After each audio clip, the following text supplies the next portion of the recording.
The next story is from Legend Mining. Oliver Kittie is our next presenter.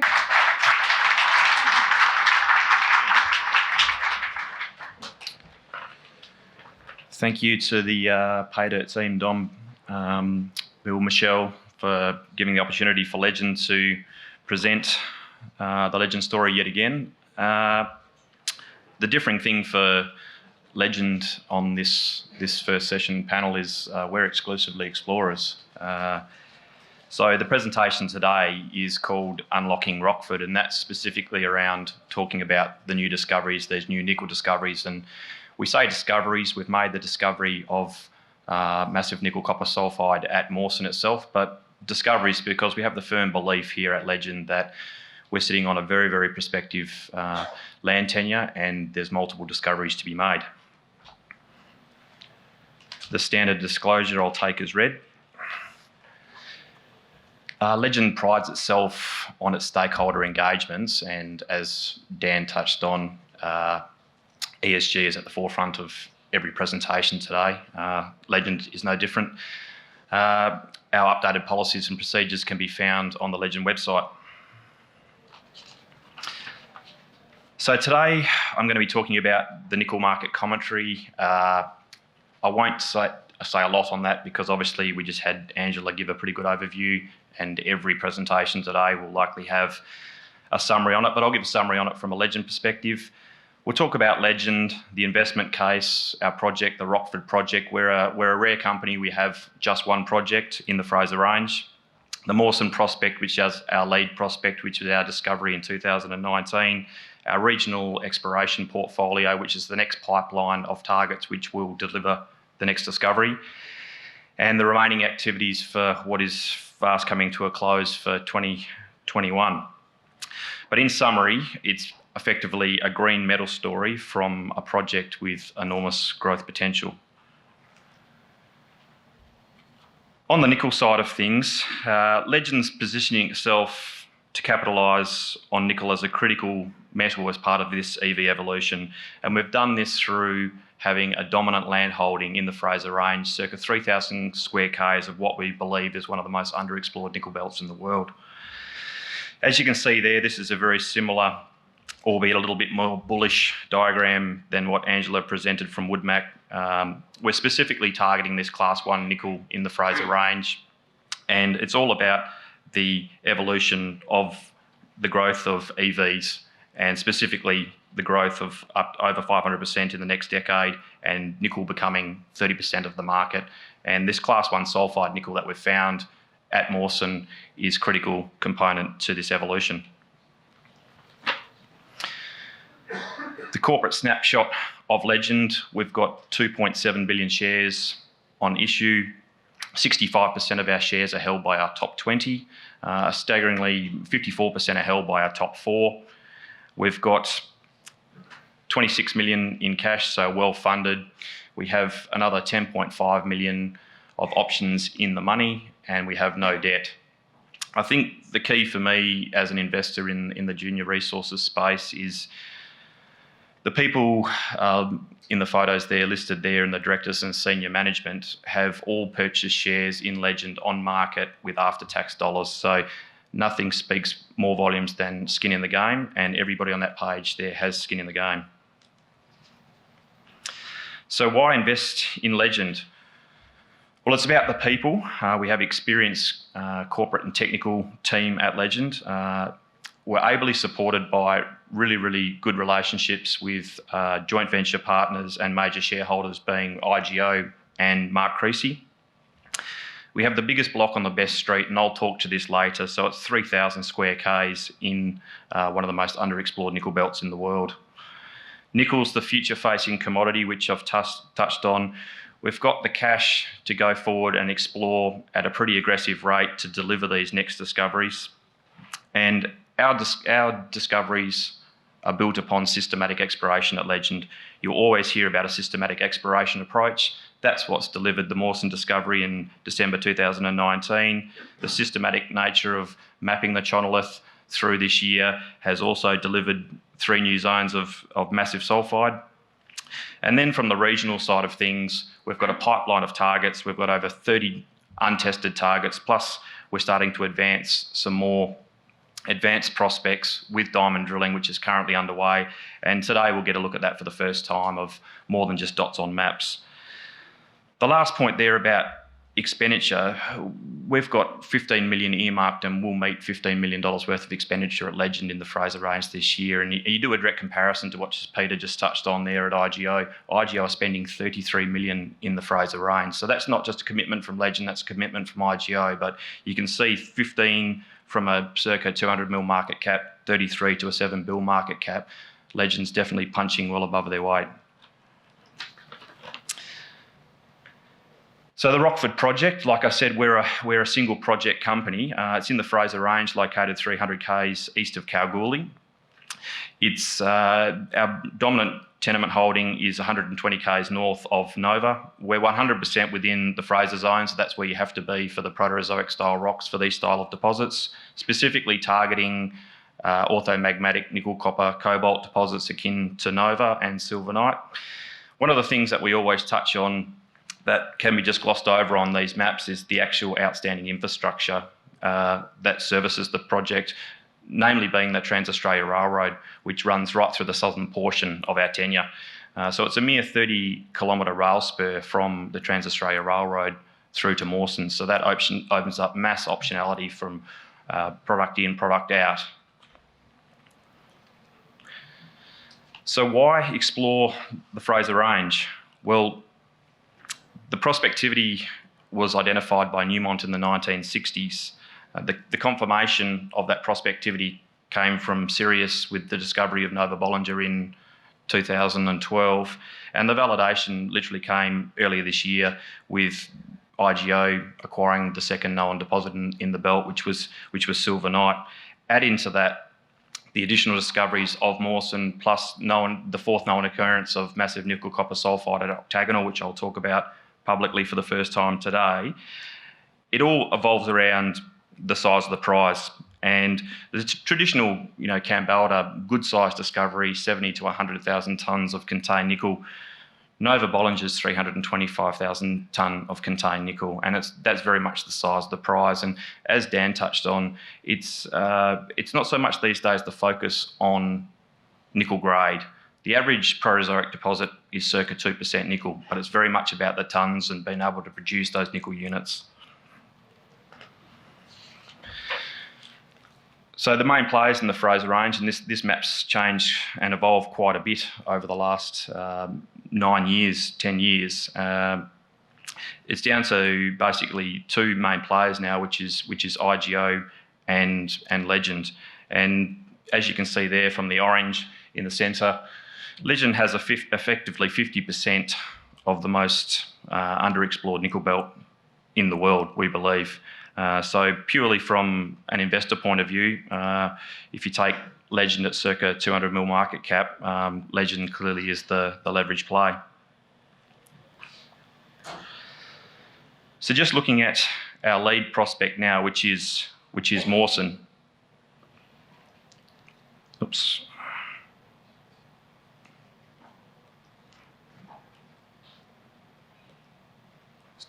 It's going to play the game. Just looking at our lead prospect now, which is Mawson. So Mawson itself is an intrusion which sits in a 16 by 6K cluster of intrusions. It's largely, these intrusions around the main intrusion are largely untested. The massive nickel copper sulfide main discovery was made in December 2019. This has been evolved through 2020 and into 2021. We've had 2 rigs spinning at Mawson since March this year, with 10 million of expenditure planned. 2021 was very much about stepping out and understanding what is Mawson, what is driving the mineralisation, and basically the evolution of Mawson. And this has happened through systematic exploration. So if you see where we were at the start of this year, at the commencement of the field season, we had a known chonolith driving the mineralisation at Mawson of circa 400 strike metres there in the west, with indications from some shallow RC drilling over the eastern geochem anomaly suggesting that the chonolith did extend further to the east. Fast forward to August, and this has actually evolved even further. We need to update our diagram, but we're talking over 1.4, now 1.6K of strike length of this mineralised chonolith.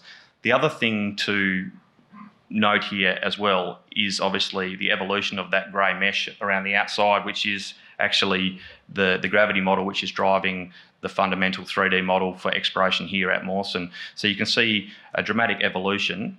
As part of this systematic exploration, we've also identified 3 new zones of massive nickel copper sulfide, and that's not through direct detection trying to drill specifically nickel copper, target nickel copper sulfide, massive sulfide. This is just systematic exploration. The fact that we've hit this speaks volumes about the size of the system actually driving the mineralisation at Mawson.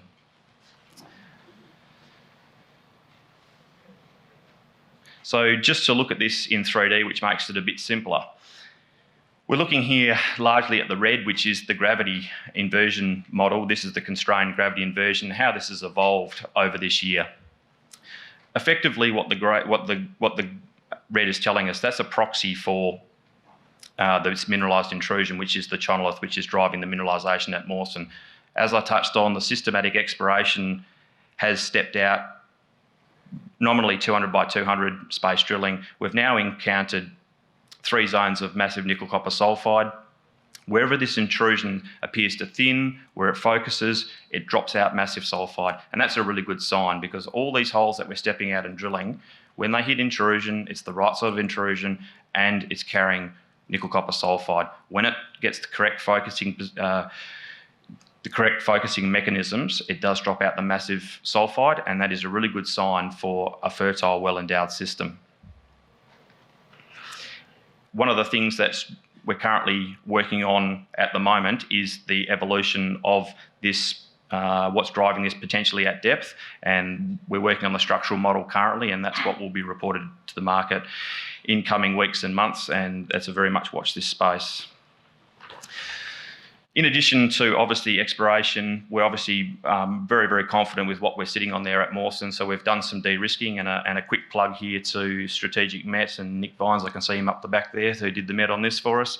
So the takeaway from this is we can produce separate nickel and copper concentrates with excellent recoveries and an outstanding Fe-MgO ratio. So to Chris's conundrum, we can supply some very nice blending agent.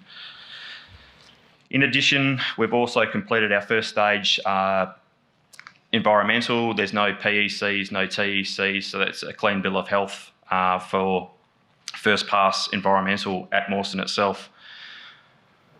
I'll turn now to our regional targets, and this for the first time gives the public a look at more than just dots on a map. 2 of these prospects, the Magnus and Octagonal prospects, were previously held in the Creasy group. So this is the first look today at some of the data from those prospects. So we've got over 30 new targets, like I talked about, from a regional perspective in the pipeline, plus these advanced targets of Octagonal, Magnus, Hurley and Crean. We've got $4 million planned for expenditure on these prospects for 2021.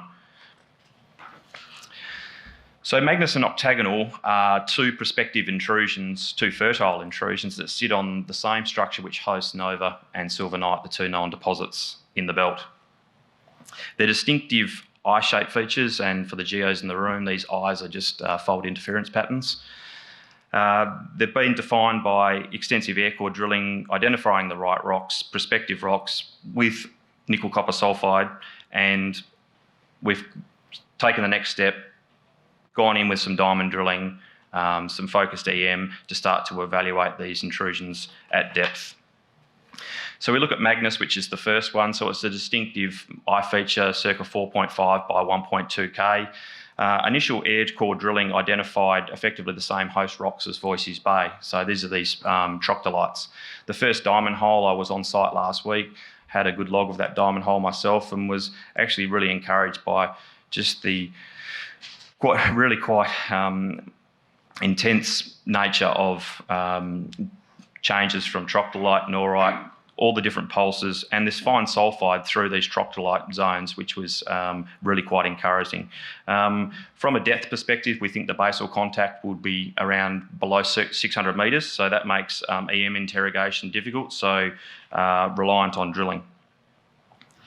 Octagonal is the second one. So this was the third publicly disclosed massive nickel copper sulphide occurrence in the Fraser Range. It's another distinctive eye feature. The thing about Octagonal was it was drilled to a reasonable level at Creasy Group, and that whole eastern flank is actually mineralised with nickel copper sulphide for over 3 Ks. It has a lot of similarities to Nova, and we put our first diamond hole in literally a few weeks ago, targeting an EM plate, hit the EM plate, its mineralisation, and the EM plate is quite large, but what it talks to is the fact that there's a large system driving this, and why would it be any different to Nova given we're sitting in exactly the same rocks? Our internal belief at Legend is that this intact fractionated upper portion of the intrusion at Magnus and Octagonal is effectively been stripped off at Nova and Silvernight. So point being is we know the mineralisation at Nova and Silvernight sits at the basal contact at the base of these intrusions. So what's at the base of these? And that makes it a very, very intriguing set of targets. So if you look at a direct comparison, as I touched on, between Octagonal and Nova, they're identical fold features. The Nova Bollinger mineralisation sits between 450 and 600 metres below surface. We believe the octagonal intrusion is up to 1,000 metres thick, and obviously when you get below 600 metres, you're well below the realms of reaching it with surface EM. But all drilling to date has encountered nickel copper sulphide and suggests that we're dealing with a very fertile system. So the question beggars, what's at the base? A couple of our other prospects along that same trend, Hurley was identified with some firstly wide-spaced air core drilling where we got the right rocks and anomalous geochemistry. The first diamond drilling and downhole EM is underway as I speak. Crean is the second of the targets in that part of the world. And I was literally driving from Mawson down to Hurley and Crean last week, and it's 90 kilometres by road, and there's literally 0 diamond holes between Mawson and Hurley Crean, which just speaks to the underexplored nature of the belt that we're in. Crean, same story. This is quite a large target. We're currently planning some more infill air core drilling there to extend it, but right rocks, clearly fertile. We're currently diamond drilling with downhole EM. I always like to give a plug to our recognised industry professionals at these conferences. Look, we're really ably supported by some world-class consultants, a lot of who are in the room today, and we all know, working in the industry currently, the difficult nature of getting consultants at this point, and the fact that Legend's been able to secure the services of these contractors actually speaks volumes about not only their belief in what we're doing, but the belief in the team that we're on the path to what we set out to achieve at Legend, which is not only just one discovery, but multiples of in the Fraser Range. So looking at our work program for the remainder of the 2021 season, which is obviously drawing to a close very quickly, the drilling and the EM and the target generation is ongoing there at Mawson. From a regional perspective, like I touched on, we're diamond drilling currently as we speak at Hurley and Crean. We've got air core drilling ongoing across the 30 other regional targets. So we're very much filling this pipeline with the belief that, like I touched on, we're sitting on 3,000 square k's of the most underexplored nickel belt in the world. So as I always say at the end, jump on board and become a legend. We've got the right project, the right commodity at the right time. You'll always hear about a systematic and persistent, committed way to which we do things at Legend. And that's going back to the budget point, $15 million. A large portion of that is in the ground, given the size of the team at Legend. We're well funded, as I touched on. We have the right people, and we will continue to grow shareholder value. Thank you. For any questions and the like, please come to the team at the booth.